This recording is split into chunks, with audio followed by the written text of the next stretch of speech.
வணக்கம் நண்பர்களே, நான் உங்கள் அஸ்ட்ராலஜர் சிவலிங்கம் பேசுகிறேன். இன்றைய பதிவில் எதை பற்றி பார்க்க போகிறோம்னா, ஆடி அமாவாசையும் பித்ரு தோஷமும் அப்படிங்கிற தலைப்பில் இன்றைக்கி பேச போகிறோம். முதல்ல பித்ருக்கள் என்பவர்கள் யார் அப்படின்னு பார்த்தோம்னா, நம்முடன் வாழ்ந்த தாய் தந்தையர்கள், தாத்தா பாட்டி, அவர்களுக்கும் முன்னோர்கள், இவர்களைத்தான் நம்ம பித்ருக்கள் என்று கூறுகிறோம். எல்லா ஜாதகத்தை பார்க்கும் போதெல்லாம் பித்ரு தோஷம் பித்ருக்கள்னு சொல்லுவாங்க. நிறைய பேருக்கு அது பித்ருக்கள்னால் யாருன்னு என்னென்னு தெரியாது. நமது முன்னோர்கள், நமது தாய் தந்தை, தாத்தா பாட்டி, அவர்களுக்கு முன்னோர்கள், இவர்களை தான் நம்ம பித்ருக்கள் என்கிறோம்.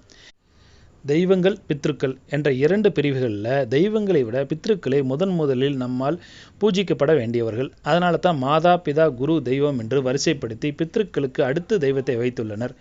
அருட்சக்தி வடிவில் பார்த்தாலும் கூட தெய்வத்தின் அருளை காட்டிலும் பித்ருக்களின் அருளே அதிக சக்தி வாய்ந்ததாக இருக்கிறது. ஏனென்றால் ஒரு தெய்வத்தை வணங்கும் பொழுது கோடிக்கணக்கான பக்தர்களுக்கும் அந்த தெய்வத்தின் அருள் பரவலாக பகிர்ந்து அளிக்கப்படுகிறது. ஆனால் பித்ருக்களின் அருட்சக்தியோ தனக்கு கர்மா செய்யும் ஒரு குறிப்பிட்ட குடும்ப உறுப்பினர்களுக்கு மட்டுமே கிடைக்கிறது.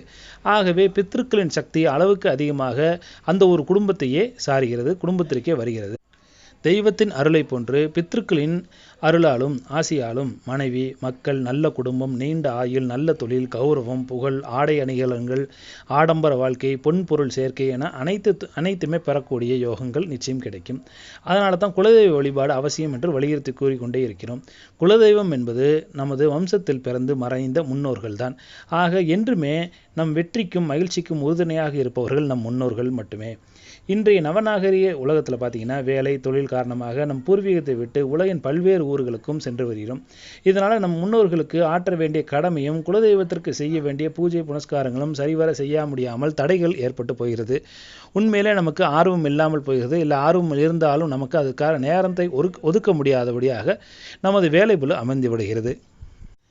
இதனால் பார்த்தீங்கன்னா, நம்மளுடைய ஜாதகத்தில் பித்ரு தோஷம், மாத்ரு தோஷம், குலதெய்வ தோஷம் ஏற்பட்டு நம் வாழ்வின் சந்தோஷத்தையும் நிம்மதியையும் கடுமையாக பாதிக்கிறது.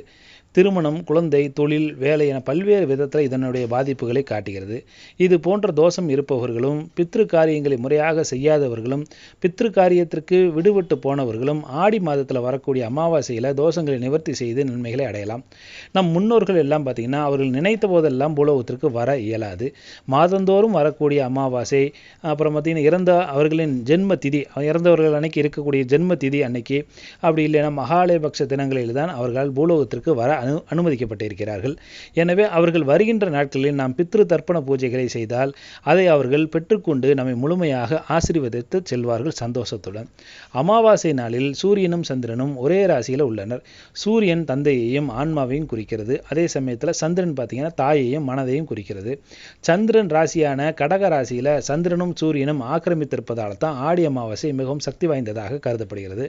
ஒவ்வொரு ஆண்டும் பார்த்தீங்கன்னா ஆடி மாதத்தில் சூரியன் தெற்கு நோக்கி தனது இயக்கத்தை தொடங்குகிறார். இது தட்சணாயன காலம் என்று அழைக்கப்படுகிறது. தட்சணாயனம் அப்படின்னா, தக்ஷன் அப்படின்னா தெற்கு, அயனானம் அப்படின்னா பயணம்னு அர்த்தம். தட்சணாயன காலம்னா சூரியன் தெற்கு நோக்கி பயணத்தை தொடங்குகின்றார் அப்படின்னு அர்த்தமாகும். இந்த காலகட்டத்தில் வரக்கூடிய முதல் அமாவாசை நாள் என்பதால் ஆடி அமாவாசைக்கு பார்த்தீங்கன்னா தர்ப்பண சடங்குகளை செய்வதற்கு இது மிகவும் சக்தி வாய்ந்த நாளாக கருதப்படுகிறது. இந்த வருடம் பார்த்தீங்கன்னா ஆடி மாதம் அமாவாசை வரக்கூடிய ஆகஸ்ட் மாதம் 4ஆம் தேதி வருகிறது. இது சமயம் முன்னோர்களுக்கு செய்ய வேண்டிய கடமைகளை ஆற்றி நம் வாழ்வில் மென்மேலும் வளர்ச்சிகளை காணலாம். நம்முடைய ஜாதகத்தில் குலதெய்வ தோஷம், பித்ரு தோஷம் இருந்ததுன்னா இந்த ஆடி அமாவாசை அன்னைக்கு நம்முடைய பித்ருக்களுக்கு திதி கொடுக்கறது மிகச்சிறந்த அமைப்பாகும், மிகச்சிறந்த பரிகாரமாக இருக்கும். ஆகவே இந்த ஆடி அமாவாசையாக வரக்கூடிய ஆகஸ்ட் 4ஆம் தேதி தவற விடாதீர்கள். இது நமது முன்னோர்களுக்கும் குலதெய்வத்துக்கும் பித்ருக்களுக்கும் அவர்களுக்காக காரியத்தை செய்வதற்கான மிகச்சிறந்த நாளாகும். ஆகவே நண்பர்களே, இந்த அற்புதமான நாளை பயன்படுத்தி நம் ஜாதகத்தில் உள்ள பல்வேறு தோஷங்களுக்கு நிவர்த்தி அடையலாம் என்று கூறி, குலதெய்வ கோயிலுக்கும் சென்று வருவது, இந்த ஆடி அமாவாசை நாளில் சென்று வருவது நம் வாழ்க்கையில் பல்வேறு விதமான நல்ல ஏற்றங்களை தரும் என்று கூறி உங்களிடமிருந்து விடைபெறுகிறேன். இந்த பதிவு நிச்சயம் பல பேருக்கு நன்மையுள்ளதாக இருக்கும் என்ற நம்பிக்கையில் போடப்படுகிறது. மீண்டும் நல்லதொரு பதிவில் உங்களை சந்திக்கும் வரை விடைபெறுகிறேன். நன்றி, வணக்கம்.